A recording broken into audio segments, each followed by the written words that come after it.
అసలు మనం గోవింద అని ఎందుకు అంటాం? ఒకరోజు వెంకటేశ్వర స్వామి అగస్త్యముని వారి ఆశ్రమంకి వెళ్ళి, నన్ను శ్రీనివాసుడు అని పిలుస్తారు.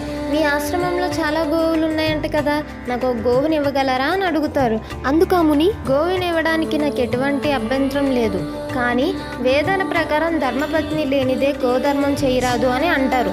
కాబట్టి మీరు మీ భార్యను తీసుకుని రండి అంటాడు. అలానే అని చెప్పి వెంకటేశ్వర స్వామి వెనక్కి వెళ్ళిపోతారు. సతీమణి పద్మావతితో మళ్ళీ వస్తారు. కానీ ముని ఆశ్రమంలో ఉండరు. తన శిష్యులు ఉంటారు. శ్రీనివాసులు ఇలా అంటారు, మీ గురువు గారు గోవునిస్తానని మాటిచ్చారు. అతను నన్ను నా సతీమణితో రమ్మన్నారు. ఇదిగో నా భార్య పద్మావతి. శిష్యులు మా గురువు గారు లేనిదే గోవు ఇవ్వడం కుదరదు అని అంటారు. దానితో వెంకటేశ్వర స్వామి కోపంతో తన కొండ వైపు గబగబా వెళ్ళిపోతారు. కొద్దిసేపట్లోనే వచ్చిన ఆ ముని, ఆ విషయం తెలుసుకున్న ఆ ముని గోవుని తీసుకుని వెంటనే వెంకటేశ్వర స్వామి వెనకాల, స్వామి గోవు ఇందా అంటాడు. గోవు అంటే ఆవు, ఇందా అంటే ఇదిగో అని అర్థం. అందుకే గోవింద అంటాం.